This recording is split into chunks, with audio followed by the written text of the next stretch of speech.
This is Damien Maffei from The Strangers Pray at Night and Haunt, and you're listening to the Horror Squad podcast.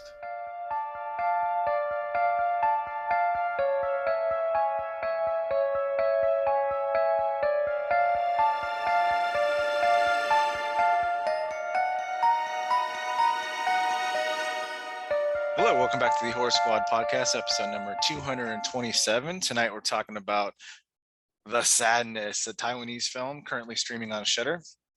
I'm one of your co-hosts, Todd. We have Steven Joseph's back. He's all refreshed. He's been sleeping in. He's been tuckered in. He's been tucked in up to his little chinny chin chin. He's good. Look at him fresh in his hair. He's good. Welcome back. Thank you. I missed it. I missed being here, guys. And, thanks for holding down the fort while I was gone. I enjoyed Steve's new trivia game, by the way, too. I gave that one a listen. I haven't listened to the newest episode, the Fog one, but I did listen to what was it, Maniac? Or no, not Maniac. Madman. We'll see how well you do with that, because I'm terrible at his new game. Yeah, I got one tonight, so. Hey, boy. It seemed hard. Yep. So Steve killed it, though. We're all dying to know, because it's been like forever since we talked to you. It has. How was it at Texas Frightmare Weekend? Well, I gotta say, Texas Frightmare was an absolute blast of a time. Probably one of my favorite cons I've ever attended.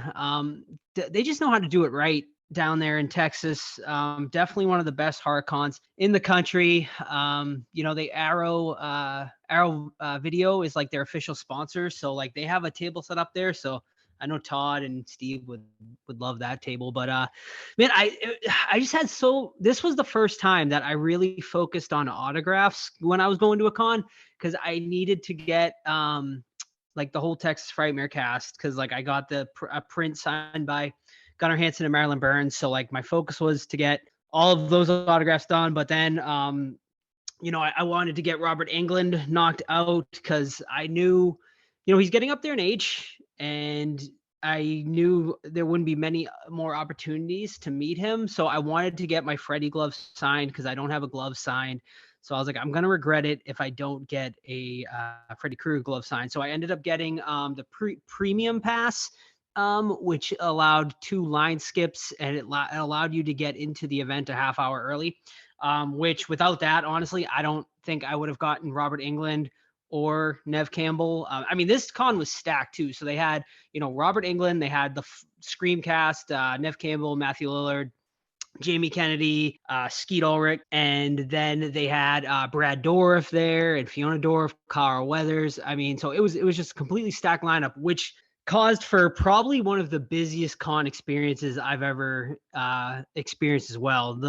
So they also allowed, due to COVID, of course, anyone that over the past 2 years that had passes, they allowed them into the con as well, which, holy shit, like it was the craziest convention as far as line cap. I've never seen so many line caps in my life. By Saturday, probably before the con even had started, there was already lines capped for the day. For like Nev Campbell, for Matthew Lillard, for Robert Englund. And I think it was those three big names. But it was insane. But anyway, so Friday, I said, let me go bang out Robert Englund right away. I got down there. I used my half hour early entry fee line. The line for general admission was already Was he gentle with insane. Oh, Englund was awesome. You banged him out real quick. Yeah, he was. He was very gentle, but he does, maybe dull the knives a little bit on the razor glove. But so I got his line, and I knew I was going to be waiting a while, because he had photo ops like an hour after he had to sign and stuff. So I ended up waiting about 3.5 hours after it was all said and done for him. So I got out of his line. That's with the line skip, 3.5 hours? With the lines, yeah. Oof, with VIP. So from what I had heard, only about maybe 6 general admissions got in to meet him that night. So it was only VIPs, like, pretty much got to meet him that night. So yeah, insane. And then I was like, I got out of line early enough where I want to say it was the con started around 5. So I think I got out of his line by 8:30. The con went till I think 11. that night. So I was able to go and bang out all of the Texas Chainsaw Massacre people because they didn't have big lines really. The biggest line for them was probably Pam. Terry McMinn, I believe is her name. She had the biggest line out of everyone, and it really wasn't that long. Maybe I waited 10 minutes for her. Everyone else, I pretty much walked right up to them and got them done. And then I was like, let me go see what is going on at Nev's line. She had no VIP line, so I was able to get right in on her VIP. So I was able to get her done, no problem. Which if I had tried it on people stare at you and give you the side oh eye. yeah. So yeah, like I got in her. So what they do is they like open up the rope and they're like, okay, you go right here, and they like hold the person behind me. So like I go like with like so there's I only have to wait like 7 or 8 people ahead of me. So the girl behind me is like, I hate you so much right now. I was like, have you been waiting a long time? She's like, yeah, I've been waiting 4 hours.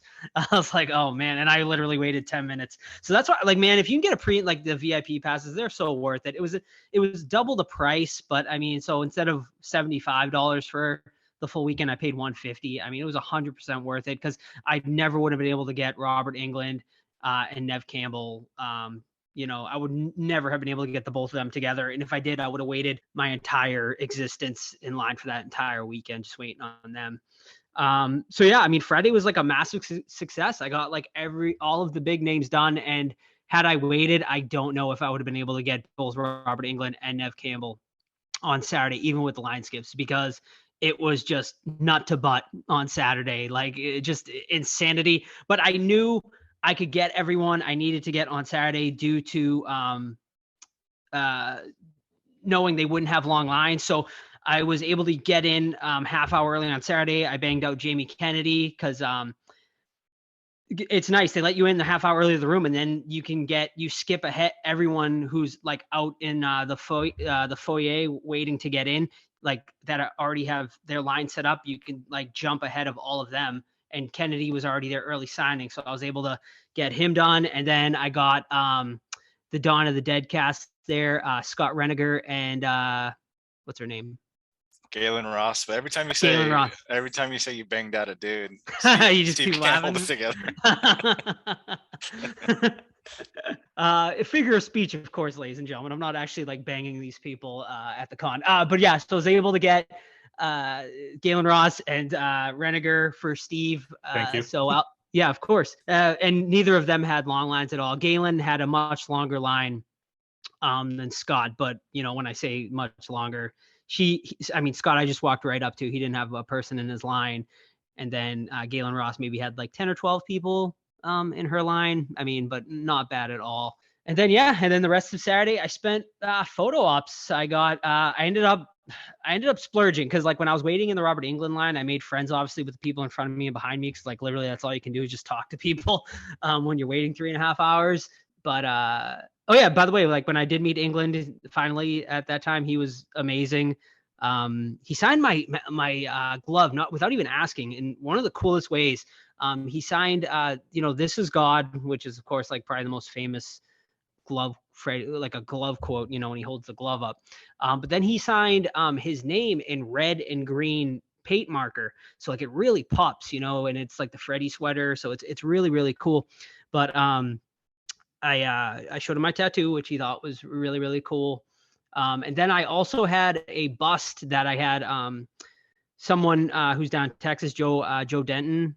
He's a friend of mine. He gave me a bust to have signed, and he was like really blown away by that bust. I have it over on my Instagram if anyone wants to see it. I might have posted it in the Discord too, but he was like really blown away by that. So we had a good discussion about that. And then I went along my merry way. And yeah, Saturday photo. So I ended up splurging and doing the Dream Warriors full cast photo op, which was, I don't regret at all. It was expensive as hell. It was like $400, but it was worth it to me. Like it was so cool. And the picture came out amazing. So totally worth it. And then I did the Screamcast photo op where I dressed up like Casey Becker, which they got a kick out of, especially Skeet and Matthew. They were laughing their asses off when I walked in. So that was really cool. And the picture came out great. And then I did a photo op with Carl Weathers, which was really cool. I did the Dylan, you son of a bitch pose with him, which I did actually like walk in. I said, Dylan, you son of a bitch, and just stuck my hand out. And then we joined hands. It was definitely a bucket list moment for sure. And then to cap it off, I did the complete Texas Chainsaw Massacre cast photo op in front of the guy who plays, I want to say Jerry, maybe. He bought like a van and he's like renovating it to make it look exactly like how it looked in the movie. So he brought it down there. So I got a picture with the whole cast in front of the van. What was really special about this reunion is there was two super rare appearances. Kim Heichel, who is actually the co-writer with Toby Hooper. It was his first, and from what I heard, it will be his only appearance at a con. He actually, so before the con happened, there was a strict thing saying he will not take photos, and he ended up taking photos with everybody, and he joined the photo op, which wasn't supposed to happen. So that was really cool. He seemed to really embrace the fans and whatnot once he actually got there. And then the other one was Wayne Bell, who he was the composer. He did all of the music for the movie. And he had the longest line out of everyone. He was one day only. And I waited almost an hour to meet him out of anyone. So that he was like the longest like non-line skip person I actually waited for, but I had to get it and I was starting to panic because my Carl Weathers photo op was like within like 5 minutes, and like I was like near the front line, but I wasn't sure if I was gonna have to leave, and if I didn't get him then I would have never got him. But it was a jam-packed con, the busiest con for me as far as like doing autographs, photo ops and everything, that I didn't even really get to look at vendors and I didn't get to do anything else really, but I was able to squeeze in the Monster Squad panel, which was really cool. They had pretty much almost the full cast as far as monster wise. They had Dracula, Wolfman, Mummy, and did they have that might have been it. Dracula, Wolfman, Mummy, and then they also had Sean and Rudy, and then they had the dad and his sidekick, the cop sidekick there. So they all did a great panel. It was really great, really. At one point, Sean shit on the Goonies, Andre Gower, because they were like, "How do you feel that you guys get compared to the Goonies and like you're like a Goonies people call you like a Goonies ripoff?" And he's like, "Listen." He's like, the Goonies are cool, I guess, for taking down building contractors. He's like, we fucking fought monsters. He's like, what's cooler?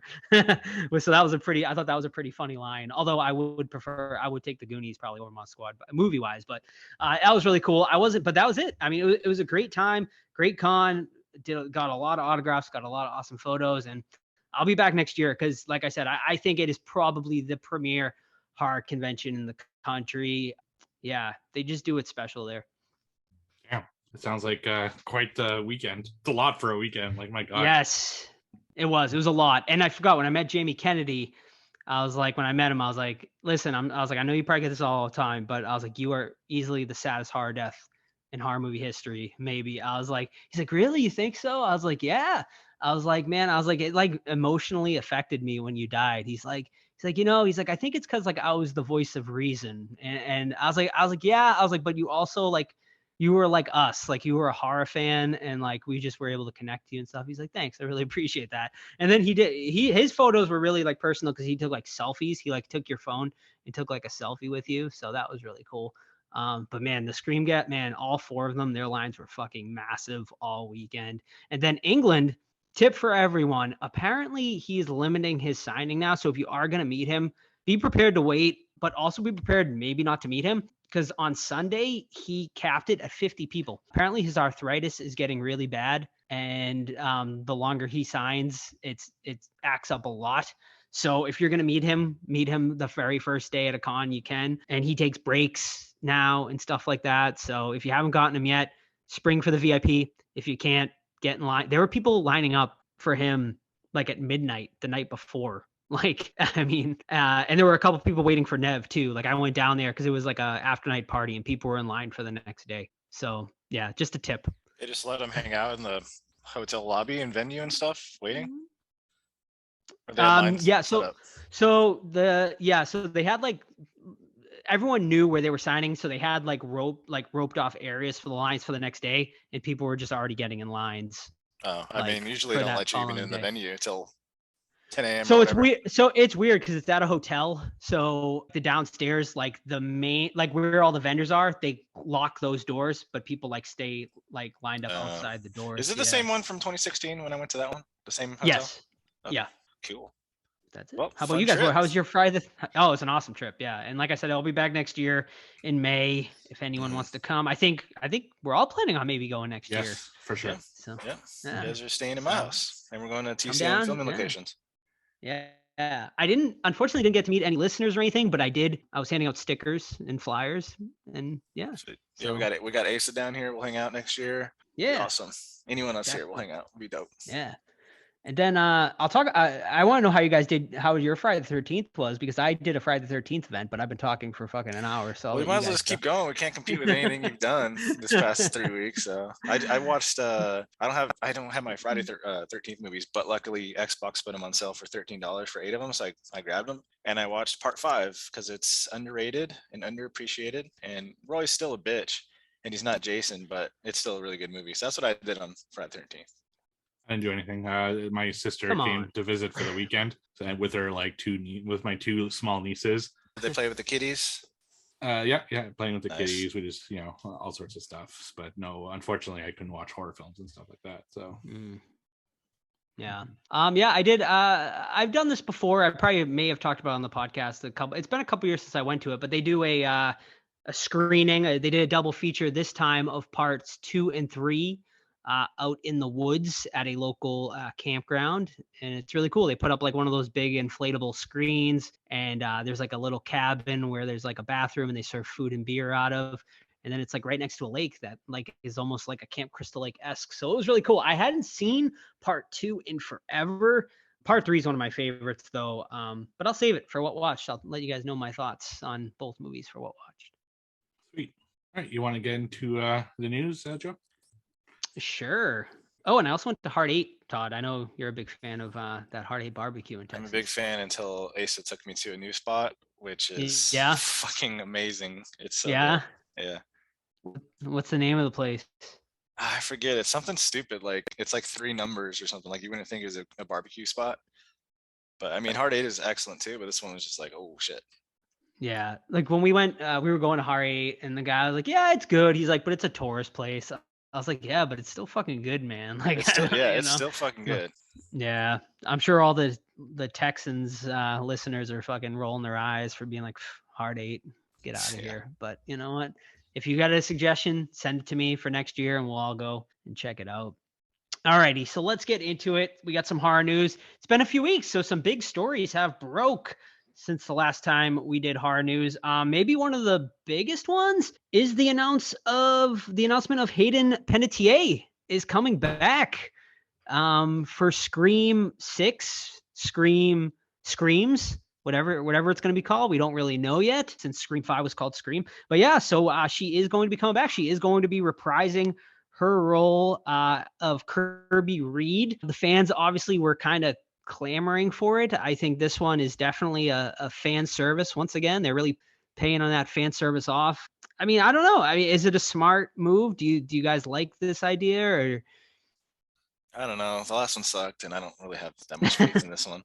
It's cool to see her back, but not the way the last one went. I can assume it's gonna be another stupid like Randy's sister or Dewey's sheriff love interest from part 4 and blah blah blah. So I don't know, whatever.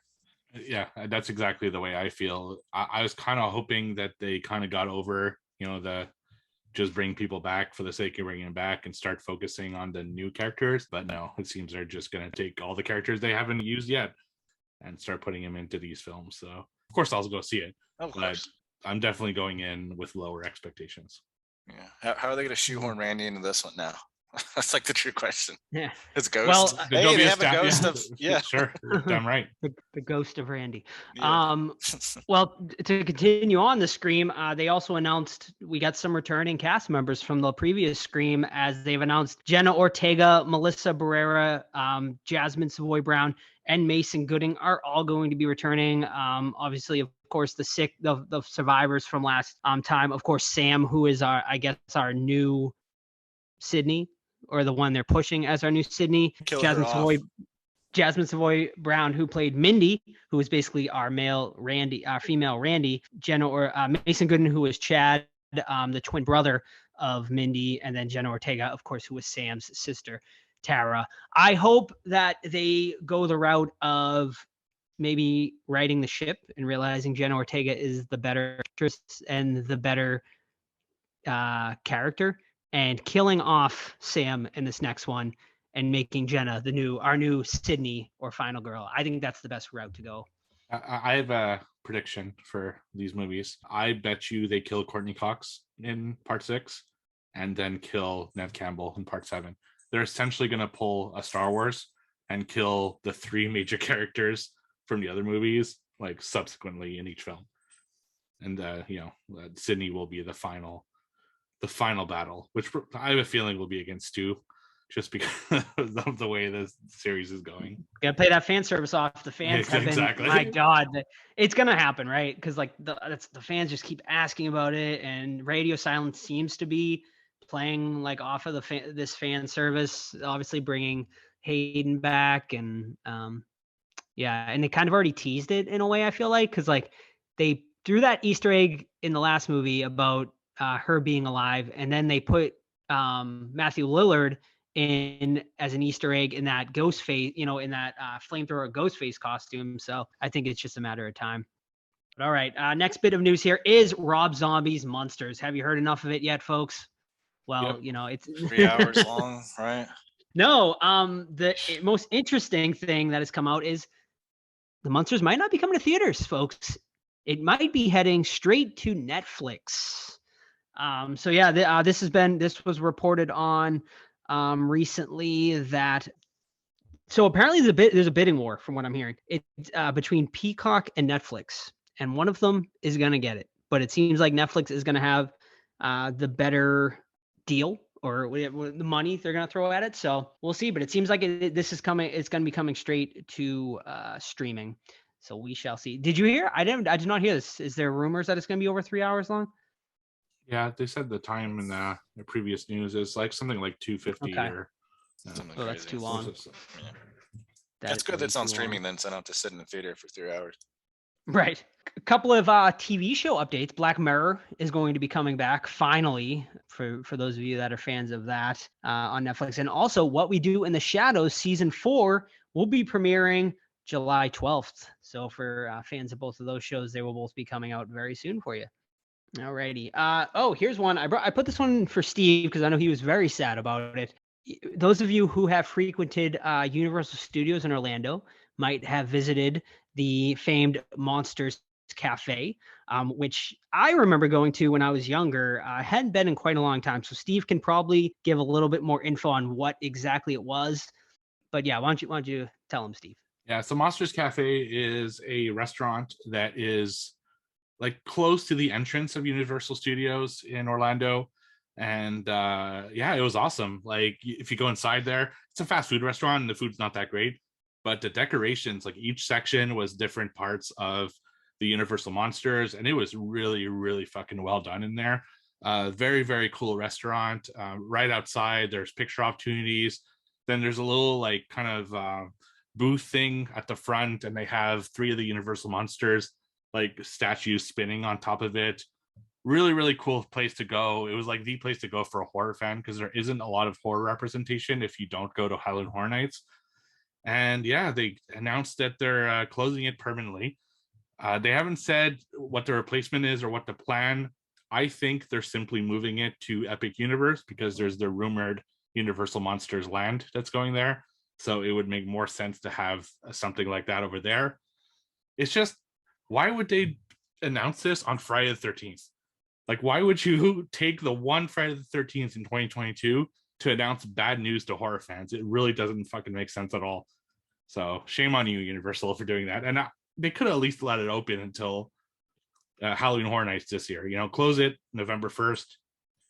No, I don't know. I don't know what they're thinking, to be honest. Yeah, that's a bummer. And hopefully, of course, we get it back in that new Universal land that's going to be coming. We'll see. Alrighty, next bit of news here. I'm sure maybe you guys talked about this, but it hasn't been talked about since the last time I did news. And this one's for Steve once again, because I know he's got probably a huge boner as they have announced The Nun 2. I was a little surprised because the original Nun was not received well by fans, and I did not think we would see a sequel, but we are going to be getting a sequel. Bonnie Aarons, of course, will be coming back to reprise her role, the title role of the Nun. And we now have a director, as they have announced, Michael Chavez, who, of course, famously directed The Curse of La Llorona, will be coming on to direct this new Nun movie, part of the Conjuring universe. So I don't know. What do you guys think? Necessary? It did come out of nowhere, but looking into it when it got announced, I believe I read The Nun is the most successful of the Conjuring movies, like in terms of money made. Probably because people like the character from Conjuring 2. Now, personally, it was okay, but I didn't love the movie. I do hope that this second shot is going to revitalize the character and they figured out like what worked and what didn't. But the director did Curse of La Llorona. Not exactly my favorite of the Conjuring movies, so I don't know. I'm going with tempered expectations, I guess. Yeah, I thought The Nun was full of style, but nothing else really. It looked great, sound was great, setting was great, but the story was pretty stupid. Like, so hopefully they write the shit. Yeah, we'll see. Well, here, so some plot details have been leaked recently. So here you go. Here's a little plot synopsis for The Nun 2. 1956 France. A priest is murdered and evil is spreading. The sequel to the worldwide smash hit The Nun follows Sister Irene as she once again comes face to face with the demonic force Valak, the demon nun. So does that mean that what's her face is coming back too? Thaisa? Yeah, was she Irene in the first one? I imagine. I believe so, right? Or is that the older nun? I can't remember either, but I think that was her. Steve can have his French Canadian character back, hopefully. Fuck no. God, what a French Canadian. It made no sense to have him in that movie. Like, it's just, oh my God. Not good at all. I hated that character. Thaisa Farmiga is Sister Irene. Okay, cool. Well, hopefully she comes back, but I could see them recasting that too if she doesn't agree to come back. I hope not. Yeah. All right. A couple more bits of news here is, of course, an update on the Toxic Avenger. Of course, a lot of very excited for this one, as of course Macon Blair has come on to direct this one. You guys might know him most famously for directing Green Room, a fantastic movie. So this one is not going to be exactly Troma, as Troma kind of sold off the rights to this one. So this one's going to be really interesting. But don't fear, ladies and gentlemen, as it has officially been announced that this Toxic Avenger is going to be rated R for strong violence and gore, language throughout, sexual references, and brief graphic nudity. So starring in this movie, a great cast, by the way, Elijah Wood, Julia Davis, Kevin Bacon, Peter Dinklage, and Jacob Tremblay will be starring in this movie. A cast I never would have thought for a Toxic Avenger movie. So they're really going all out for this. Where's Peter Dinklage? Is it really? Yeah. That's why they haven't officially I don't think announced who's going to play him. It's got to be his voice then, right? Because Toxic goes from like a smaller character to like a superhero. So that makes sense. It'll be interesting. Yeah. It'll be interesting. So super excited for that. I don't know if this is going to a theater release. I can't imagine this is getting a theater release though. I would think I doubt it. I would think this is going to be some sort of streaming service. But we'll see, and I'm super excited. Just to correct you, Joe, because me and Todd did the same mistake last week. The director isn't the director from the Green Room. He was. Just not okay. He was just in the Green Room. Oh, he starred in it. Okay, interesting. Yeah, we were super excited when we talked about it last week. I forgot about that. Then we're like, no, it wasn't him. He was just in the cast. Yeah. All right, they got him credited for Green Room, so I just assumed he directed. Yeah, because he hasn't really directed anything notable. Gotcha. So. All right, cool. Well, good luck to him. All right. And then what else we got? Oh, here's file something under fucking bizarre. Devon Sawa is coming back for season 2 of Chucky. So stupid. As the new character. Of course, as you may know, he played 2 different characters of twin brothers in the first season of Chucky, and now he will be coming back as in a completely different role, as a completely different character in season 2. Why is that necessary? I don't know, but I guess they must really like him on the set of Chucky. He's got to be the triplet, right? Like, there's no other way they can have a guy that looks exactly like the 2 brothers.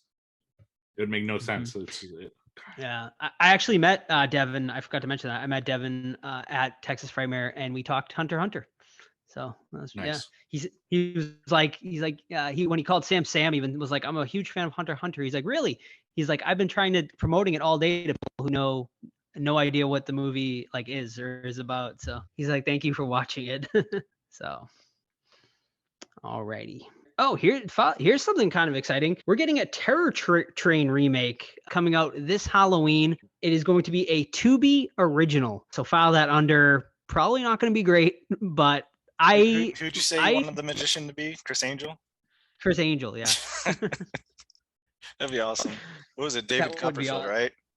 Yes, In the first original, one? Yep. I hate that movie, the first one.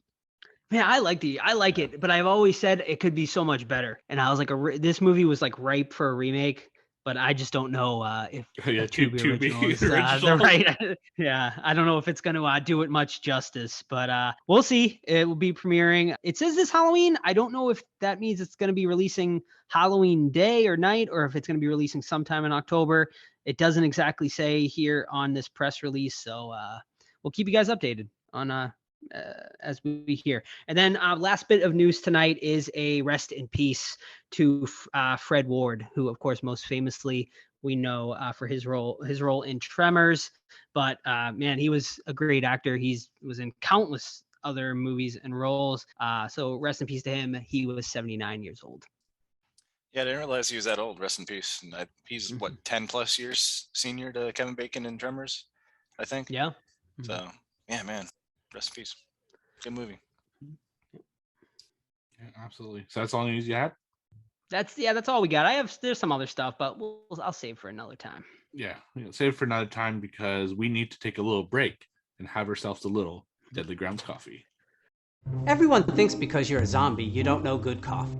Well, they're wrong. There's only one brew that gets my seal of approval. Deadly Grounds coffee is my guilty pleasure. The aroma is so intoxicating.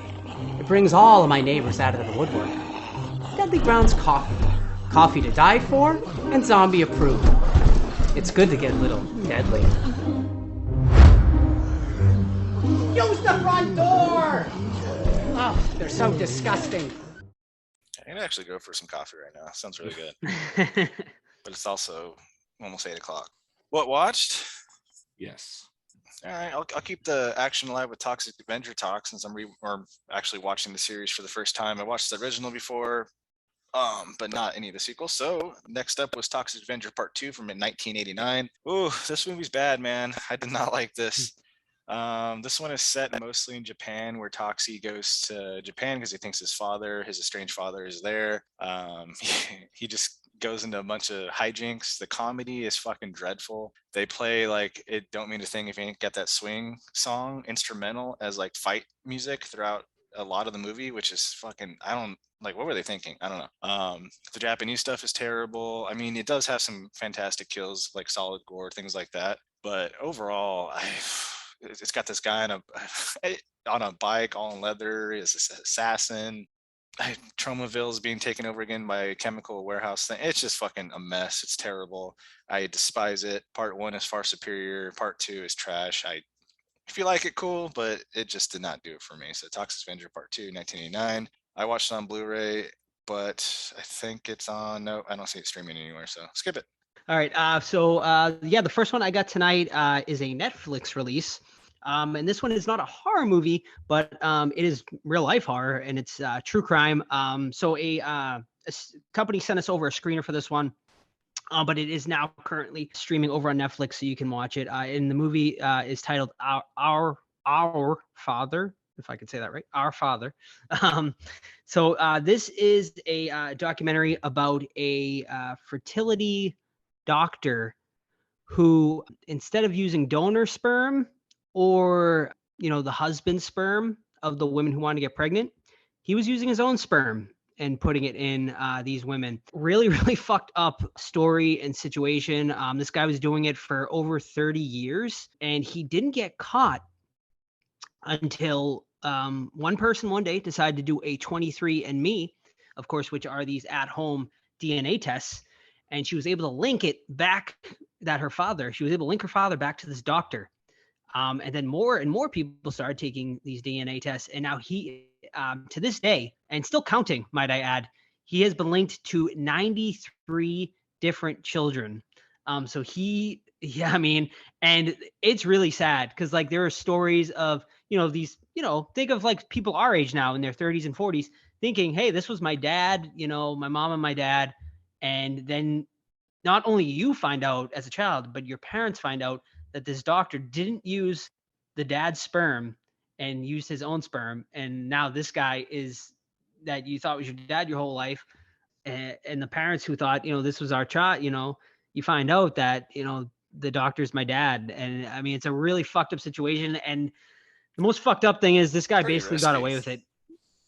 That's fucked up, but it's also like, was he white? Was his? Yeah, he was. Yeah. But I'd here's the imagine other thing. Yeah, did he like go after black couples, Asian couples? Because Hispanic I couples. mean, no, he 'cause it'd be could. like, I mean, no. Obviously, like he went after just white Jeez. couples because he was white Okay. himself. But like, Sucks. the kids started, like a lot of kids were like, like I had blonde hair, blue eyes, and the rest of my family had brown hair, brown eyes. So I always like wondered like what the hell was going on and stuff like that. And yeah, I mean, man, it's a really sad, fucked up situation. And the saddest thing is this guy basically got away with it pretty much. And he didn't do jail time. He basically just got like a slap on the wrist because they said they didn't think they could get a jury to convict the guy. So yeah, it's really, yeah. So I'll he ended up convict he ended up just getting like an obstruction of justice thing because like he wouldn't cooperate and stuff. So Were they talking about considering that rape? Yes, yeah, that was part of the they. How can they not get someone to convince them? I mean, convict them. Yeah, Wow. because the laws. I believe this happened in Indiana, but the laws are really like tricky in Indiana, but also like over the entire country. Because like rape, I think it is categorized as a forcible thing, and they didn't consider this forcible because like they were technically, I guess, willing because they thought they were getting, but they were being deceived, by this guy. So I mean, there's deception there. So it blew my mind that this guy didn't get any jail time for it, and he thought basically what he was doing was right, and a lot, he was using an excuse that he only was doing it when they didn't have other donors, but it was clearly a fucking lie because he's like, oh yeah, I only did it like a few times, and then now there's like 94 people that have come out positive, and they said through other DNA tests that all over the country, they've discovered 43 other doctors have done the same thing. So it wasn't just him. He's the most prolific, but it is happening. It's fucked up. And yeah, we'll definitely give it a watch. It's over on Netflix. It's only like 90 minutes long. So it's worth a watch. Yeah. And the reason I asked about race is because it'd be like, I wonder if he was being tricky. Like if there was a black couple, how would you explain mixed? Right. You know what I mean? No, I mean, yeah, you wouldn't be able to. Yeah. No, he was just targeting, Wow. What a fucking his own weirdo, his dude. own race. Yeah. Yeah. Big time. It's just Yeah. fucking. There's a lot of questions to that. That's fucking insane. That's gross. Right. Yeah. All right. My first one is a movie I watched over on Shudder, and it's from 1992, and it's called The Winter Beast. So our previous guest, Mondo, and I, once in a while, challenge each other with trying to find the worst movies possible to make each other watch them. So this was his challenge to me, was to watch this movie because he said it's one of the worst films he's ever seen. I challenged him with Tickles the Clown, and I think I won that challenge handedly. So Winter Beast is the story of like a small town that's getting attacked by these totems, so these monsters, and the sheriffs and stuff are trying to figure out what's going on and how to stop all of these monsters from attacking. This is the very definition of so bad, and it is bad, that I actually kind of really enjoyed it. There are a lot of different monster designs in this, like a surprising amount of different monster designs. And to bring those monsters to life, they really use like all of the low budget tactics. They use stop motion, they use claymation, they use practical effects, they use costumes. Like they really use all of the tricks possible to bring these monsters to life. You know what? I give them major props for that. You know, what movies I really hate, like when I watch bad movies on Tubi, especially, are when I feel that there's no heart, like no energy put into them. It's almost just like a cash grab, or I don't know, there's just no soul to them. Whereas this one, I could tell that the filmmakers really put their heart into it and tried to make something special, even though it looks like really looks awful and stuff, and there's really bad acting, and continuity is just out the window. I think they filmed this over like certain like a long amount of time, so characters are long haired and then shorter haired, and it's like even in the description on Letterboxd it says set during the fall, and then it puts in parentheses not winter because it changes temperatures and climates and stuff because of when it was filmed. Fucking just, it's hilarious. I liked it. I really had fun watching this. I went in expecting the worst because it was a challenge film, so I thought it would be really awful. But Mondo, you lost this one, buddy. It's I enjoyed it. I think it's so bad that it's a fun film, and I recommend it if you like that kind of stuff. So that's Winter Beast over on Shudder. I will watch that just to see if it's worse than Tickles the Clown, which is going to be extremely hard to top. Because I guess we can talk about that after we're done with our round here, but fuck that movie and fuck you, Joe. Mansion of the Doomed is my next one from 1976, which this one is currently streaming on Tubi, but I have it on Blue from Full Moon. And it is about a doctor who has a daughter that she's like, early 20s maybe, and she had an accident. She's blind now.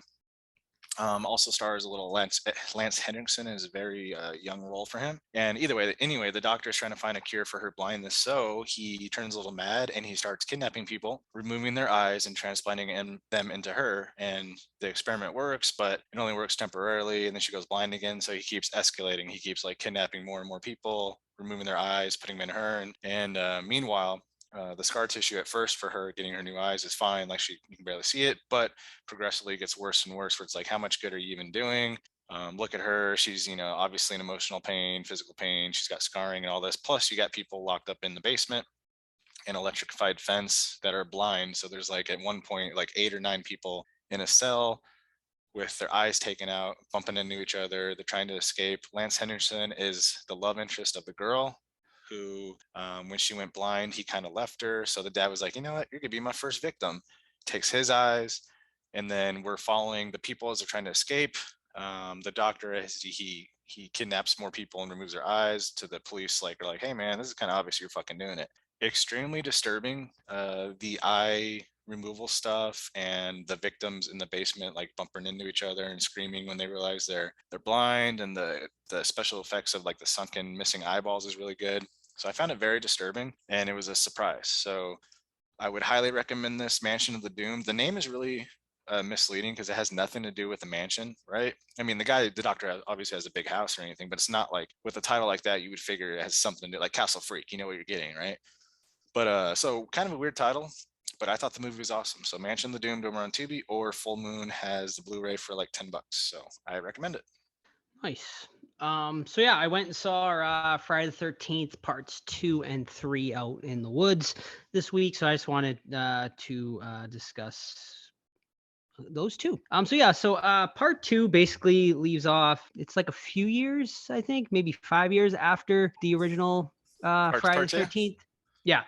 Yeah, I just know 2, 3, and 4 on the same weekend, but yes, part 1's kind of strange continuity. 2 definitely like has like a little bit of a time jump. I want to say it's like maybe 5 years, basically, where like Jason's just been dormant and no one knows where he is. So obviously a new group of teens go on a trip, go camping, and Jason returns once again. We of course don't have Jason in his infamous hockey mask here. We have Jason, of course, in his sackhead Jason look in this one.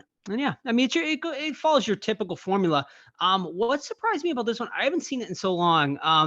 The characters are all great in this one. I really think all of the characters are really good in this one.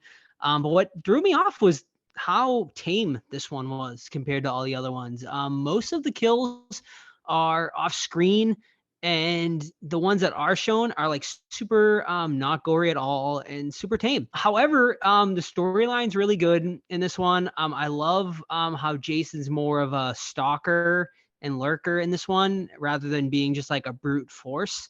And it has a great ending. Like how Jason is defeated in this one. I love how, she kind of outsmarts Jason in this one, and a really cool final girl in this one too. It was a bummer to see Alice though go out in this one. Is that one? I don't know if I'm confusing 2 or 3 now, but I'm pretty sure Alice gets killed in the beginning of this one, right? Because she's the final girl in no, she's the final girl in this one, right? In 2. Alice. Now I'm getting confused. I forget now. No, she's not. She's not. No, I'm right. Yeah, no, Adrian I'm right. King's part 1. Amy Steele. She's the final girl in this one. Yeah. She doesn't die. I think in the third one. No, she doesn't. Yeah. Alice dies in maybe it's this one. I'm trying to remember. 2 or 3. They meshed together for me when I was watching them. But yeah, no, this one's great. I love Jason lurking in this one.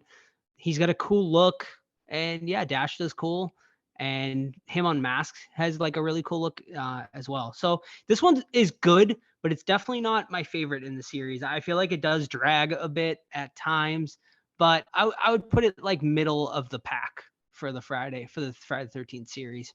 Now part 3 takes a huge jump. Now here's the problem with seeing part 3 this time.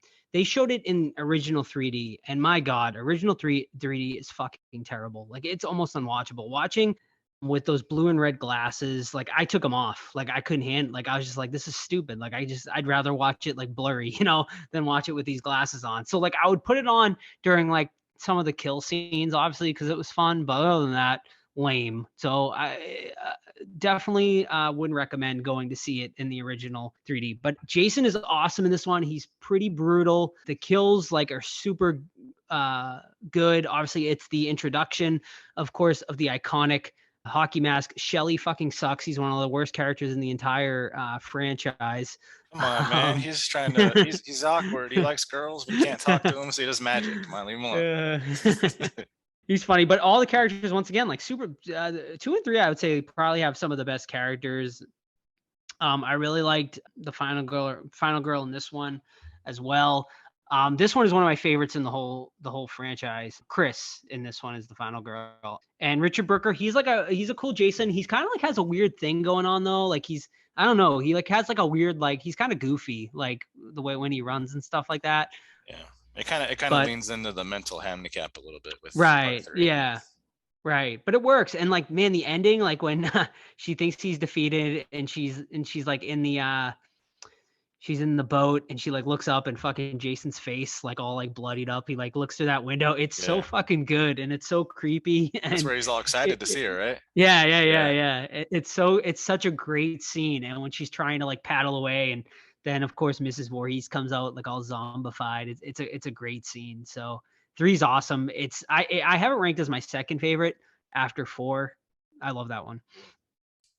Yeah, what I don't like about 3 is the motorcycle gang. I thought that was like okay, yeah. And then 2, I love when the wheelchair guy gets the machete in the face and he falls down. Classic kill. Yeah, classic kill. Yeah, it's good stuff. All right, so my last one this week is a movie that I watched over on Tubi, and it's called Quarantine Girl, which is from 2020. This is one of the many movies that were made in response to COVID, trying to capitalize on the COVID virus, something that affected pretty much everyone in the world. So having horror films done in kind of this style was a big thing, especially in 2020, 2021. I feel now it's finally starting to die off. So this is one of many of them, and it's about a girl who is she's isolating at home, and she starts going through a kind of mental breakdown, and eventually goes crazy and just gets kind of super weird and does stuff. And meanwhile, she has like a friend who she talks to by I guess a Zoom type thing, and he starts hacking into her computer so he can watch her do some stuff, and she eventually notices and scolds him for it. And it's just a really, really weird story. Usually I wouldn't talk about movies like this. I watch a lot of like crap that I don't talk about on the show, but I just want to warn people, like, these COVID movies, other than Host, which wasn't really about COVID, it was more about the use of Zoom and using kind of the the fact that we're all separate and have to do stuff through Zoom and not in person. I thought they did it clever, whereas all of these other ones, Corona Zombies, this, I watched like an anthology film last year, I don't even remember the name of it, that did the same thing. Just stop. Just don't watch them. They're really bad. This one's really awful. Like nothing happens for practically the whole movie. It just makes no sense at all. There's just one scene that made me laugh, and that's why I didn't give it a half star on Letterboxd. I actually gave it 1 star. At one point, she has like a dinner party with her and a bunch of like cardboard cutouts. Like there's a cardboard cutout of Fabio with a bionic eye and a big lion and like just the weirdest fucking shit ever. It makes no sense whatsoever. And it made me laugh so hard. I'm like, okay, I'm going to give it a half star extra just for this one scene because it's so weird. And I posted it on our Discord and people fucking had a ball just dissecting how ridiculous that scene looked. But overall, absolutely terrible. The ending, I'll even spoil it because I don't want anyone to watch this. The girl, that like the guy comes to visit the girl and she kind of confronts him about, spying on her for all these days, including like when she's doing freaky stuff. And then she like gets with him anyway. She's like, okay, and it's like a happily ever after, and it makes no fucking sense. Like this creep has been staring at her for like a long time, and it's just a weird movie. Don't watch it. That's love, Steve. Yeah. That's love. Quarantine Girl on Tubi.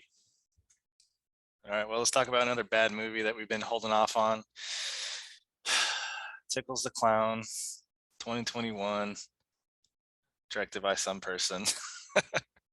Who was the director? I'm excited to hear this. BC14, which is obviously a stage name. Yeah, I don't blame him. What is it about? It's set in the future, and humans are fighting aliens, and they have this clown murderer that they have locked up in like a space jail, and like only his blood can turn the tide of the war. It's so fucking it's the worst movie I've ever seen. It definitely top 3 worst movies I've ever seen. It's terrible. It's all 99% PlayStation 1 type graphics of the same scene repeated over and over again, different dialogue, but same exact fucking character motion. The camera spins around the guy, he's doing the same. It's fucking bad, man. It is so bad. So this is the 4th movie in a series of other movies that preceded. So there's Alien versus the Illuminati, Bigfoot versus the Illuminati, Trump versus the Illuminati, and then for some reason Tickles the Clown is the 4th in the series. The way I could describe this movie, and I'm not even kidding you, the first 45 minutes of this movie goes like this. It's the clown. He's like in like a prison cell, but like a futuristic one. And this commander that's like, she's completely covered head to toe in like a spacesuit, but you could see kind of her form. And she needs to get his blood because it's the key to unlocking like I don't know, a cure or something to win some giant war. So she's like trying to convince him by saying, it's important and you need to do your part, blah, blah, blah. And then he goes back and says, show me your tits. And then she'll go, no, well, let's not talk about that. This is very important. We need to do this. And he's like, yeah, I know, but I want to see your tits. Like that is, I'm not even fucking kidding you, 45 minutes of this story. And then finally, after 45 minutes, she's like, fine, I'll show you my tits. And then you can give me the code. So she shows her tits, goes back to like her command center's like, still didn't give me the code. And then I couldn't believe it. Like, holy shit, this movie is so fucking dumb. No one should watch this ever. It's in machinima style, if anyone knows what that is. It's like an old thing that video games do where they take video game cutscenes and just revoice them to make like a little story. I also watched Trump versus the Illuminati just because I was curious, the 3rd one in this series. Yeah, it was just as bad, just really awful. No good. Don't watch this series at all. So that's Tickles the Clown over on. Yeah, the funniest scene I think was when the girl has a random love interest with like this other soldier, and then she's in her room thinking about like, maybe I do like him, and then it cuts to like a live action, like she's like imagining them together, but it's live action of like a buff dude and a girl rubbing his stomach.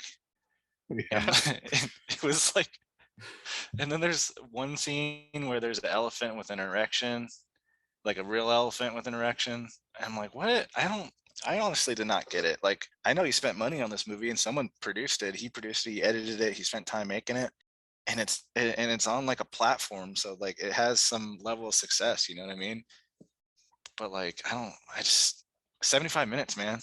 75 minutes. It's the worst movie. Do not watch it.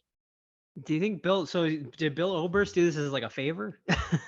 Yeah, he plays the clown. Yeah, His voice is good, I guess. Yeah, I mean the voice is passable, you know. But do you even see her boobs in this movie? Nope. I actually wrote that, and I was like, after all that, we don't even see it. Like she just like leaves, and she's like, yeah, he didn't do anything. And then she like almost falls in love with him, like because of a 45-minute interrogation. She's like, when she's thinking of that buff dude, the clown like starts interjecting in her mind. It makes this whole thing was just, it was like a horny guy fantasy is what this was, you know. Yeah, but his fantasy is a fucking fat clown. Yeah, probably, you know, there's weird people out there. And her love interest dies, right? And then they clone him. Yeah. And that was like supposed to be like a sad moment. Oh yeah. Boy. Actually, Trump was he was a Chinese clone of Trump. So cloning technology, I guess in this world, he really likes it. What made you find this, Joe? You just looked? Yeah, I just randomly came across it. I was just looking up I think I looked up worst like horror movies on Tubi, and this came up. So I was like, all right, let's do it. All I'm gonna say is, Joe, you better brush up on your fucking skills for trivia, because Todd and I are coming on, and we are gonna fucking give you the worst thing ever. I'm ready. Yeah, as revenge, if we can pass you. I'm ready. Yeah. Speaking of which, ready to head into trivia? Trivia time. Yeah. Yep. I'm gonna use Kayla's from a couple weeks ago when she sent it to me. Awesome. The stands right now are Steve winning with 3 points. Myself and Joe tied at 2 for second quarter trivia, and it's a tight race overall too. Joe's winning 25 to 24 to 24 overall. So, who would like to lead off? I'll lead off, I guess, since I've been out. So mine, in honor of tonight's movie, The Sadness, a virus-based movie. All of my trivia will be virus-based movies. Okay. So, alrighty. So, question number 1. How many characters do not get infected in Cabin Fever of the main characters? 2. 3. How many characters do not get infected? 0. 1. Because the guy that drinks the beer didn't get infected. That is correct. It is 1. Yeah. Jeff, the character of Jeff. I did it. I fucking did it. He gets wasted. Yeah. I love that movie. I haven't watched that in years. Oh, it's a great one. Yeah. The sequels are always on streaming, but not the I don't think I've one. seen 3. I know 2 is Spring Fever, I believe. Yeah. 2 wasn't bad. Yeah, 2 wasn't like a high school bad. or something. Yeah. It's got the party man sheriff from the first. That's a good movie. I feel like we're watching it. Yeah. All right. I shall go. Pancakes. Pancakes for Kayla. This is a tricky one. What is the name of the town where Leslie Vernon resides in? So Leslie Vernon, behind the mask that rides Leslie Vernon. Ooh. I have no idea. Kruger Falls. Incorrect. These fucking American geography questions. I don't think it's a real town. No? It's Glen Echo, which I would have never gotten. Good movie, though. I haven't seen it in a long, long time. Yeah. I remember it being not bad, though. Yeah. All right. So I'm doing my 3 different types of questions today. I'm going to start with a regular question. What's written in big black letters on the church wall in They Live? Obey. Wrong. Ooh, I got a follow-up guess. Consume. Wrong. Conform. Wrong. Darn. It's probably none of those. Final guess, Joe? Nah. So it's They Live, We Sleep. Okay. It's written in big black letters behind the altar of the church. They live, we sleep. What does that even mean? It's, I don't know. It must be like a thing they in the live, movie. We sleep. All right, cool. It's been a while since I watched that one. I think it's like we're ignoring the fact that. Yeah, we're ignoring. Yeah. Oh, okay. Of what's going on. Back to me. Yep. All right. Who is responsible for releasing the deadly virus in 28 Days Later? A monkey. A Um, scientist and the monkey, but damn it, I'm wrong. But let's have Steve get a guess, and I'll follow up. who is responsible for? Oh God, I haven't watched that movie in a long time. I don't know. The military. No, it's like protesters or protesters. No, Correct. That's Animal right. rights activists. Yeah. Yep. They Stupid released the motherfuckers. chimpanzees. Mhm. It's infected with what? Hmm. Rage.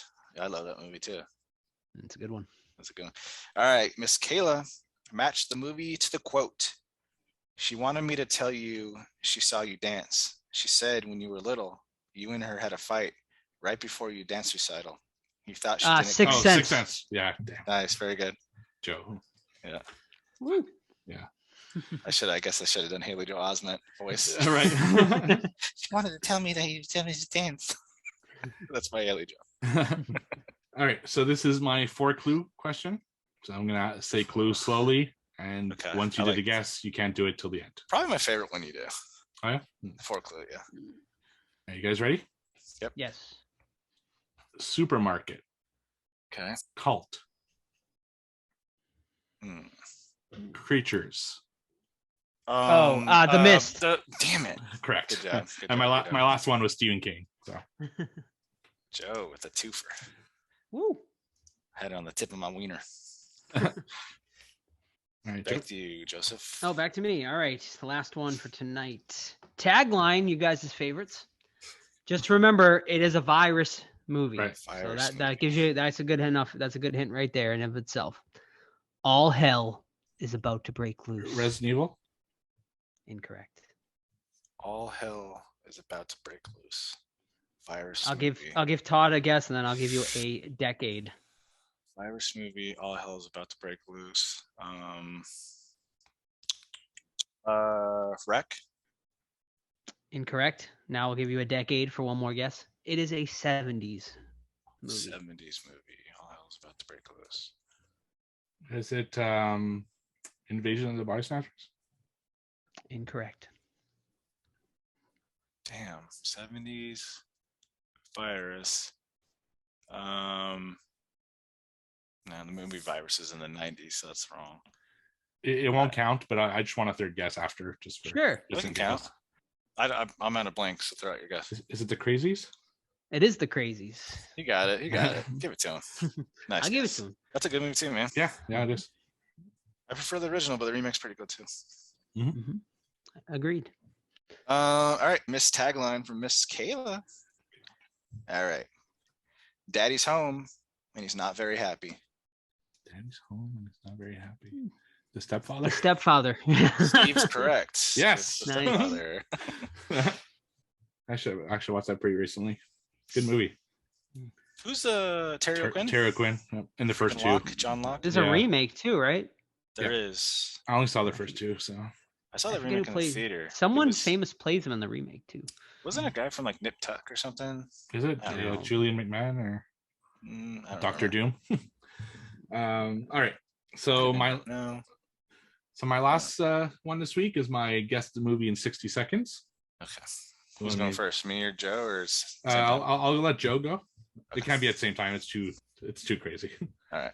Now let me just pull up the movie here. So Joe, you said you watched you listened, so you know how it goes. Yeah, I just get to ask yes or no questions. And I get to steal afterwards. Yeah, there's a steal. So after Okay. the time, you get one last guess. If you get it wrong, Yep. Todd gets one question and then one guess. Okay. I should write these down. All right, are you ready? Yes. All right, 60 seconds. Okay. Go. Is it 90s? Yes. Okay. Slasher. No. Ghost movie. Yes. 90s ghost movie. Is it The Others? No. The Haunting. No. Is it Fucker. the Blair Witch Project? Does it take place in the woods? No. Okay. Why are we all laughing? I don't No, understand. no, I'll say it later. I don't want to ruin your flow. 90s ghost movie. Man. Yeah, that's Is questions, it- Joe. It doesn't work. No, I know. You I just- know. I'm stumped right now. It's hard, Is man. it? Got 10 Yeah, it seconds. is. It is. Shit. Okay. Is it 90 late 90s? Yeah. All right, last guess. Give me Late the seal, 90s baby. ghost movie. No, go for it, Todd. All right, I'm not even gonna ask the question. I'm gonna go solve it now. Kevin Bacon stirred up. Yes, it is. Yes. I knew it'd pay off. Did you guys already do this or something? No, that was my go-to guess whenever I was stumped, which is every Oh, fucking okay. second was Kevin Bacon stir up echoes. All right. No, that's a good one. All right, let me just pull up the one for As soon as he said 90s ghost, I'm like, this guy. yeah, I saw Todd's face. I knew right away that he knew, but all right, you ready? Yep. 60 seconds. 60s. Nope. 70s. Nope. 80s. Nope. 90s. Nope. 2000s. Nope. 2010s. Yes. Ghost. No. Zombie. Kind of. Demon. Kind of. 2010s, kind of zombie, kind of demon. Is it mutants? Not really. Not really. Is it wreck? No. Is it set in the wilderness? No. Is it set in the cabin? Nope. Is it set in like a building? Like a high rise or A house. apartment? A house? House. Mostly. House 2010s. House mostly 2010s. Mutants, kind of ghosts, kind of zombies, kind of. Not mutants so much. Not mutants. Is it was it a mainstream movie? Yes. Mainstream 2010s. Final guess.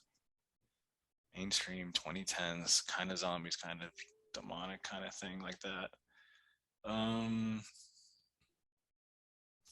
have no idea. I can't do Stir Echoes guess anymore. No, Joe.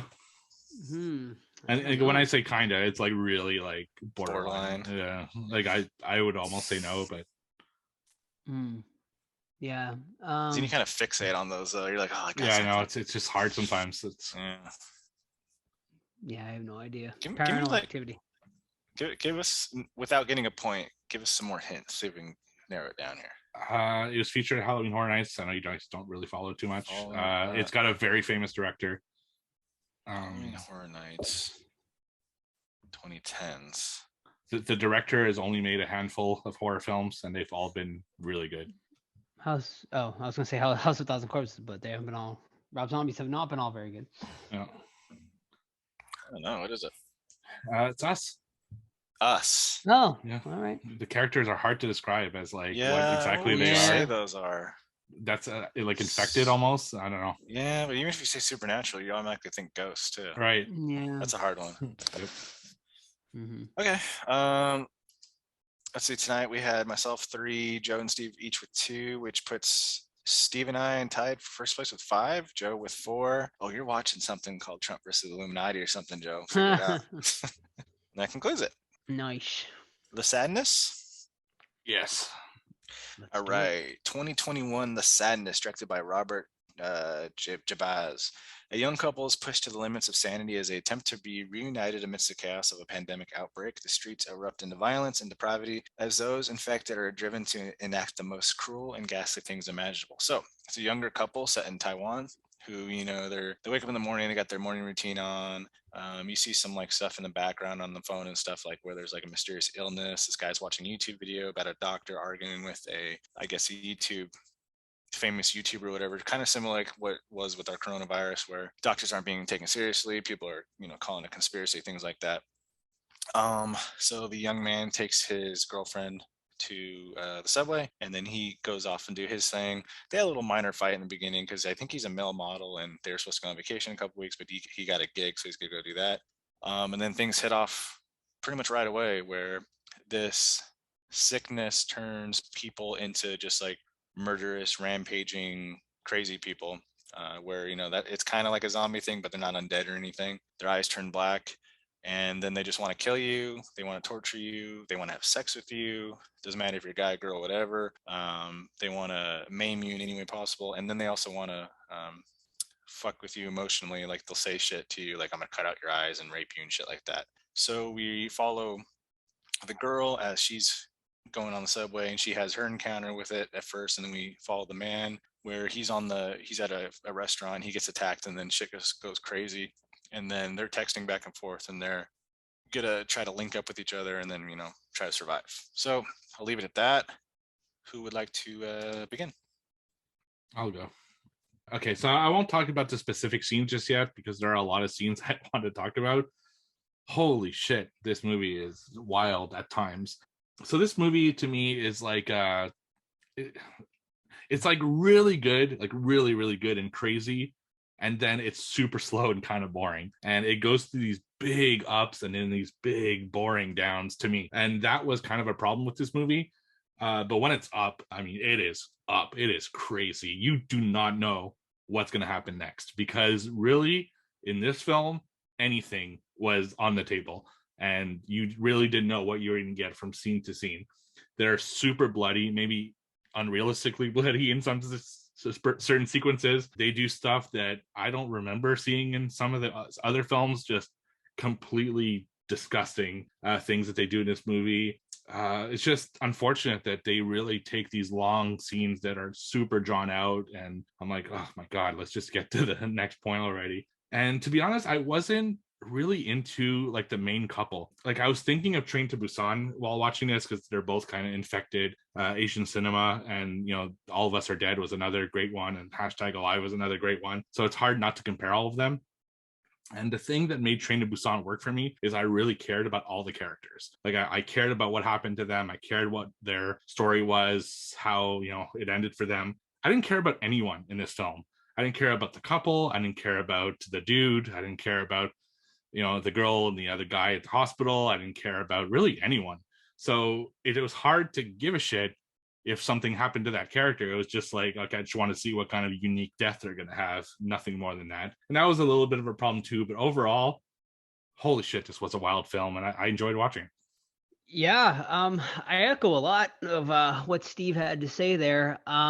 This movie is pretty fucking wild. It's probably the goriest, most depraved movie I think that's probably come out in well over a decade. I can't remember anything this gory, honestly, in forever. I mean, this takes me back to like sort of like a Dead Alive style, just like where it's just like over the top gore like throughout. And then the depravity comes in along. It reminds me of like French like horror in a lot of ways, like a la like Serbian film Martyrs, when like there's some pretty like fucked up disturbing stuff going on in here as well. I think the violence and the gore just absolutely top notch, 10 out of 10 as far as that goes. The practical effects are amazing. They really don't use CGI, I don't think, at all in this movie. I want to say it's like 100% practical effects, and they all look absolutely fantastic. The movie's also shot very well, and the acting is solid. I think the over sexualization is a bit too much for me at times, where it almost kind of, I was like, okay, like, do we really need like all of this in there? There were a couple of scenes like I was like, it worked, and like, but then I think they just kept going back to that well a little and dried it out. I just think it became a little too much for me, and that definitely knocked my score down a little bit. I do agree with Steve that as far as connecting with the characters, it certainly wasn't there, but I feel like this movie is more about the gore than anything. So I was able to kind of look past a lot of that. The story is definitely a little thin here. And I mean, I know we'll get into it, but man, like what really like killed the flow of this movie was when she encounters the doctor in the hospital. Like that scene is just like way too long and kills the flow. But other than that, I mean, this movie's awesome. Like, I mean, I'm not trying to knock this movie at all, because I enjoyed the hell out of it, and I was along for the ride. And I mean, my jaw was open quite a few times throughout this movie. That's what she said. First of all, two things. Steve looks like an evil dude with his cat, and he's stroking it while watching us. That's funny. But yeah, I have the same issues that you guys mentioned. It's got like scenes that are in there, like the president's address, I'm like, okay, I know where this is going, so let's get there quicker, instead of like drawing it out. Something's going to happen to these characters in this presidential address. And then the doctor thing too. It's like, really, oh, they got the maternity ward. We know what's going to happen now, but let's get to it quicker instead of talking about it. But other than that, man, this, like, I mirror what Joe said. This is probably the most violent film I've seen in a long time. At least one that's had like a wide release, and I consider Shudder a wider release now. The gore was fucking amazing. There was multiple times when I said out loud, like, fuck, like, damn, like, there was excellent kills. It was brutal. It was unforgiving. Nobody was safe. And then the laughing that the evil people did was like very effective, especially when they did like wide shots and you just hear laughter and screaming throughout the city. Very cool. The quote unquote zombie look was awesome with the black eyes, stuff like that. And I just dug it. Don't wear sandals, guys. This is why you don't wear sandals, because that main character is wearing sandals trying to run around. I'm like, it's not gonna work.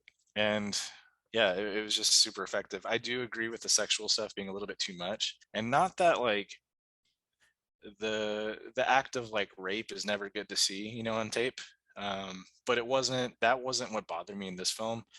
It wasn't done in like a really super sadistic way, if that makes sense. Like I spit on your grave is like, fuck, dude, let's stop this scene already. But what bothered me was like they always use that as like a crutch. So like, all right, what can we say that's gonna be edgy? Ooh, I'm gonna fuck you in your eye hole. Like, oh, okay, we've heard that already. But and then like the next scene is like, I'm gonna fuck you in the ass. And I'm like, all right, we're good. So then like kept going back to verbal sexual assault was like, all right, we get it. But those are my negatives. Everything else was positive, and I like the characters. I didn't see anything wrong with them. Could it have been stronger? Sure. But yeah, I guess we'll get into the good. The gore, man. Holy shit. So it was crazy. Like it was fantastic. I think Steve's mentioned in the subway there's like a geyser of blood from a guy getting stabbed in the neck. I'm like, all right, yeah.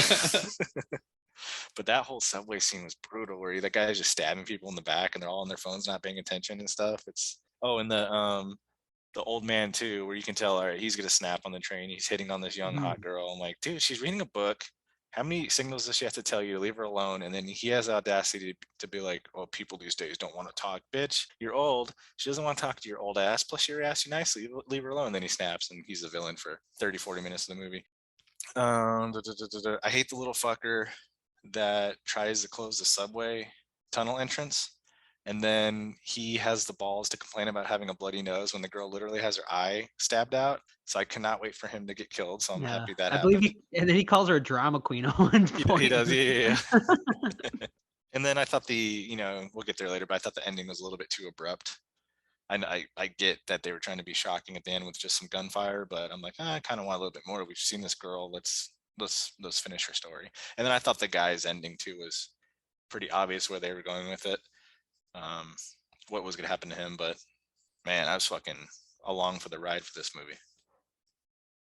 Yeah, so was I. I mean, like I said, the pacing is off because there's such, like, especially like you said in the hospital scene, it just takes forever when just making the girl take her clothes off so he can like clean her up, and then he ask her questions, and then it goes to like a conference, and then it goes back to, it's just like, fuck, it just drags on forever. I'm like, I just want to see more gore, essentially, And also the subway scene was kind of really long too, until it got really crazy. That conversation between the old man and the girl, it's a lengthy conversation. Like they really go back and forth for a while. It was kind of boring, but see, I like the build up on that one. You did? Because it was like, okay, something's gonna go off, and they're in a subway car, and there's no escape. Yeah, I agree. I that one I didn't mind so much. I thought, because you were just waiting for something good to happen there. Yeah, although I did love that old man as essentially like the villain, or one of the big villains of the of the movie. Like he just kept coming back, which is a little goofy. I mean, why would the old man keep being exactly where the heroes are? But that's kind of a regular movie thing. There's just a lot of crazy scenes in this that you're just like, what the fuck is going on? The Nutcracker scene where a bunch of zombies are just taking a guy and like just picking him up and then putting him through like his nuts through a pole was super weird. Like stuff like that was just so off, but entertaining. And then the zombie's like, oh, I like it or something. So he actually enjoyed that, which was something. That first sequence when, so it's like his grandma is at this restaurant, and then she puts like a boiling fryer on the chef's head, and then all that sequence leading into the guy getting to his apartment was just so crazy, because I'd heard how crazy this movie was beforehand. That's actually why we're reviewing it, because Joe, I think, had told me that this one had a reputation of being really nuts. And yeah, I love the sequences like that. The suicide was really bloody, like didn't skip out on the gore at all, and showing you all the stuff. The sexual stuff, I agree with you guys. It was a little much at times, we just didn't need it. Like the zombie orgy, it's why it's just, it wasn't needed. Now the skull fucking was, Why not? Though? yeah. Skull fucking was Brutal as fuck. Brutal. Yeah. And they didn't show it, which I thought was thankfully. like good, yeah. But it was effective. You're like, oh fuck, like even though you don't see it. Yeah, it did have some good comedy in it too at times. Like the best joke, and someone on Discord pointed, I think it was Weezerface, was the guy like hands his phone and he doesn't want to. That's because he has like anime girls as his screensaver and stuff. I thought that was super funny, just the way that she looks at him after that. So it had some humor, a lot of great gore, but Yeah, I wish we got more of the granny zombie though. She was fucking awesome and she was so scary, but she's gone like so quick. Like I wish she was kind of like the long villain rather than the other dude, like because she just had such a creepy look to her. Yeah, I had no idea what I was getting into with this one. I just knew the title and that you guys said it was coming out in Shudder, and that was it. So I was like, damn, when this movie started, I'm like, holy shit. Yeah, man, credit to the director here. Like, I don't know if he's done anything else, but man, this movie had balls. And a lot of horror movies these days don't have balls, and they're afraid to go places. He was not afraid. He wasn't afraid to go places that was dark or maybe, controversial. He wasn't afraid. He did not pull any punches. He just let it all out there, and it was mainly effective. And we need more stuff like this, I think, in horror. What you guys think of the zombie baby? It was okay. Like I don't know. It just, yeah, I don't know. It didn't like. Didn't add anything. I feel it didn't do anything for me. Like it could have been like really disturbing and shocking, but I think the rest of the movie, you're already seeing so much fucked up shit. It just wasn't anything new, or like it didn't add anything to me, for me personally anyway. Yeah, I think it was better than the Dawn of the Dead remake zombie, the baby right. zombie. Yeah, right. But the best zombie baby in history is from Dead Alive still. Oh yeah. Yeah. No, for sure. Yeah, it's just, I don't know. I guess at that point in the film, you've seen so much that it just felt like shock for shock value. Nothing. It didn't add to the story. It didn't really do anything. Trigger alert, because someone mentioned that they like when I say this. There are some babies that are in peril in this movie. Right. So yeah. And there's some rape. There's some rape scenes as well too. So yeah. It's like guys raping guys and stuff. Yeah. It's like, like we've said, nothing is held back in this movie whatsoever. No. There's no taboo. It's all crossed. There's no lines. I could have done without the heavyset girl on the train that she kind of befriends, the one that gets eye fucked. I thought that was kind of like, I'd rather just go with the main chick, because that girl was just slowing her down. And I don't know if in that situation, I guess nice people do, but if you would risk yourself for that, Yeah, I felt bad for her. I definitely like felt some emotions like towards that character. So I didn't mind her. What do you think was the most brutal kill in the movie? Oh man, boy, dude, there's so many. It's really like there's so many back to back to back. I wanted to watch it again, which I definitely will before the end of the year.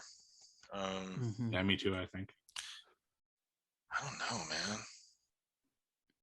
man. For me, it might be the boiling one, the very first one. That's a great one. She puts a fryer like on his head, and then she like picks at his face, and it was pulls the skin off. Yeah. And it might also be because it was the first one that it just marked me more. By the end of it, you've seen so much fucking shit that I guess that one just stood out to me. Right.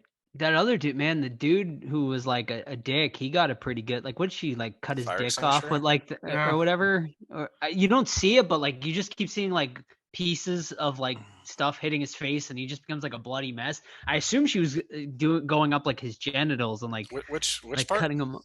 The dickhead guy, who like with the phone, like he gets like pinned down.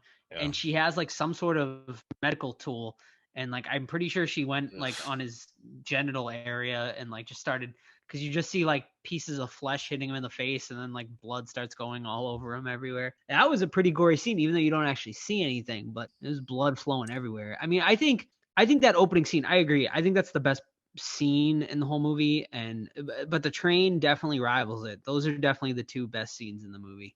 I think the simple stabbing in the kidneys on the train it's simple but brutal, because imagine you're just on your phone texting or whatever, and this fucking guy starts stabbing you 19 times. It's like, right. Eesh. Yeah, and then other people start stabbing, so like people are confused, and that confusion was good, you know. And you're in an enclosed space, right? When you're on subway system, you can't go anywhere. So it's it's definitely an effective scene for. I do like the scene too. That was pretty simple, but it was in the beginning when he was trying to flee back to his apartment, and the lady jumps off the roof. Right. Squishes on the ground. I'm like, oh. Yeah. So at the very, very end, we are to assume she is infected as well, right? Because she kind of like cries, but then she kind of goes into a laugh and she starts like drooling. And then it feels like she's starting to get infected, right? She's starting, right? Yeah, but they don't really explain it fully, because then it just kind of ends, right? But I assume doesn't she? Yeah. Well, we hear it. Yeah. We hear the helicopter, and then we hear them shoot. So I'm assuming they shot it's her. Like Reservoir Dogs when Mr. Pink gets shot leaving. Right. Exactly. Okay. Yeah. And then we get a fucking death metal soundtrack. Out of nowhere. I was like, oh shit, all right. Yeah. Very visceral. Yeah. I like the putting the grenade in the president's mouth. Oh yeah. That was cool, but like, first, why are they having grenades near the president? That doesn't make sense to me. Like, I don't think but also I and this was gonna sound super fucked up. I thought the explosion would be better for the head explosion. It felt that is true. Like I've seen that gag done better in other films. And with a movie that's this fucking overly bloody, it almost felt empty. Like there wasn't that much blood that came out of that head. It felt more like a deflated, like paper mache face. I don't know if that's just like the Dawn of the Dead head explosion, Steve. Yeah, like Scanners. Oh, Scanners too. Yeah. Was it Maniac? Maniac, the shotgun that Tom Savini said. Yeah, so like Tom Savini loves his headshots. He does, yeah. so it's been done so well before that it felt like, and especially after having to wait through that whole fucking boring scene. Gosh, that was terrible. That was the worst scene for me. I'll even take the doctor stuff at the end over the presidential address, because I was like, just have him, like Dawn of the Dead remake did it better. The president's literally walking to the fucking helicopter, and then the zombies get over the fence. You know what I mean? Right. Yeah. So it's like you didn't even see him die in that one, but it's like more effective. It's like, we are Taiwanese, we are strong, we will. And like, dude, shut up, we get it. Just fucking die already. Yeah, absolutely. That's all I found. I also saw some mistakes and stuff, like when the guy loses his two fingers and then he tapes his hand, his fingers are clearly back when you could see him through the tape, you know, like the outline of his middle fingers and stuff like that. So there's some stuff, but that's fine. Like I tend to overlook shit like that. I want to know what they were cooking at the little restaurant at the beginning there. It looked pretty good. My wife and I were trying to have that. She thought it was potatoes. I thought it was more like maybe a coconut, like a fried coconut. I think it was tofu. Was it tofu? I think it was tofu. It looked excellent. I need someone to tell us what it is. Yeah, I'm not sure, but it's funny. We had that exact conversation. When in a movie full of stuff like that, our biggest conversation was what they were eating at the restaurant at the beginning. Yeah, unfortunately, this isn't like a great discussion movie because it's it's gory mostly, as fuck. But the story, there's it's not not Dawn of that character. Yeah. Mm-hmm. But are we ready to rate it? Ready? Yeah. Also, what was he eating that he pulled out of the fridge? That looked interesting too. And he was pouring hot sauce on it. Yeah, it was like some sort of like hot pocket thing or something. I don't know what it was, but he was putting hot sauce on it, so it wasn't like a normal pastry. I'm going to Taiwan and just bringing this up on my phone. I'm like, hey, what is this? Yeah, right. I do want to, because we didn't have questions this week, just to mention it. On our Discord, there was a huge thread about people discussing this film that really went in depth. So, join our Discord and you can have discussions every week on movies like that. It was like really interesting to read. I actually blocked that. We have like a spoiler room where we do discussions like that. and I like hit it while I was before I saw the movie. And once I saw it, I went in and I'm like, holy shit. What's the general consensus? Liked or not? I think most people liked it, not loved it necessarily, but liked it. I for one loved it. I thought it was like super gory, and it was like refreshing. Maybe not be the right term, but it was, I guess I'll use it, refreshing, because it was like ultra violent, and we haven't really seen something like this in a long time. So my rating on Letterboxd is 4.5 out of 5, but its translation is probably 8.5 out of 10 for me. Yeah, we didn't even really touch on like some of the political stuff this movie kind of gets into too, which I think is not deep, but it's interesting as well. But yeah, I mean, I enjoy it too, and I would say it's refreshing in some ways. Like if you're a gore hound, it's refreshing, like because you don't see gore like this in today's horror movies. So it was definitely a refreshing to see that, and I enjoyed it. It definitely has its faults and stuff like that, but the gore alone, I think, elevates this movie to a higher score for me. Honestly, I had it higher at some points in the movie, but then like the over sexualization stuff like dragged it down a hair for me as well. So at points in this movie, I was at as high as a 9, but as it stands, I'm gonna give it an 8, and it's definitely in my top 10 right now. Yeah, so I was also kind of up and down on it depending on how I felt, but I landed at, actually it's funny because I put 4 stars out of 5 in Letterboxd, but I gave it the same score as Todd, 8.5, because it's in the middle. I just didn't feel it deserved a 4.5 star. Yeah, it's a good movie. I really enjoyed watching it. I'm actually looking forward to watching it again. Like I'd watch it again right now just to kind of look at it from a different angle, where I've seen the stuff, so I can kind of nitpick stuff more like that. So I'll definitely watch it again by the end of the year, because I do think it has a good chance of making my top 10. Right now it's number 1, which is, I don't know what it says about the year or whatever, but yeah, I liked it a lot. So 8.5. Yeah, my top 10 is I mean, I'm happy with the 2 that are my number 1 and 2 right now. Will they finish that? Maybe not, but I got Fresh, and this movie is my 1 and 2, but it hasn't been a great year so far. So yeah, I got this and X as my top 2 right now. Oh well, I haven't seen X yet. Yeah. So I know I'm gonna like that one. Yeah, I got X in a movie no one else has really seen, probably. So What is it? I already forget the name of it. But no, I gotta go. Hold on, I'll Texas tell you right Chainsaw now. Massacre. No, it was really good. I don't know. I think you were on the show. I don't know if you were on the show. I talked about it on Exorcism of God. Steve, hell number no. 3. it is my number 3. Is it the one not It's Eyes for My Mother? You won't you won't be alone. Oh, Won't be alone. Where's that at? VOD. Yeah, you VOD? gotta pay. You gotta pay I to don't play. like paying for stuff. it'll be streaming at some point, I'm sure. Tickles the Clown is still on my Letterboxd fucking thing. I gotta change that. What was it called again? Yeah, You Won't Be Alone. Won't be alone. I'll put it on my watch list so I get notified when it goes on. It's very art house. That's all. I still need to see that fucking A24-ish. that goat one. Lamb. I need to see Lamb. Lamb. Still. Yeah, me too. Man, I haven't seen it streaming anywhere. No. Yeah. Chef's kiss. Joe, you gotta check out Shepherd, I think, is one. Yeah, I gotta watch. Yeah, I'll definitely get on that one. There's so many movies like I gotta watch that I haven't yet for this year. Shepherd. I'll add that one too. Nothing mainstream. Well, I was excited to watch Firestarter, but from what I'm hearing, right? Ooh, Shepherd's man, on TV. that movie's getting torn apart. It's not that Shepherd. Oh. Yeah, no, it's a new one. Okay. Yeah, but I don't know if you'll like it, Todd. I think it's more of a Joe movie than you. Goats. Goat Yeah, it's got goats. It's an island. It's a slow burn. It's got a lighthouse. Dude, I was reading. Whoa. I don't know why I'm going on this tangent, but I don't even know if this is a goat. But I was reading about someone like the 1600s or something that was put to death because one of his livestock animal had a deformed baby, and they thought he fucked the animal, so they killed him. I'm like, damn, that's fucked up. Like it was like the 1600s or something crazy like that. But yeah, don't have a deformed livestock in the 1600s. Yeah. Are we halfway through the year now? No. Yeah, we're almost halfway through the year. Almost. Yeah. What we got coming up? We got Halloween, of course. Black Phone. It'll suck. Black Phone might be cool. Nope. Men. Nope. Man. Evil Dead.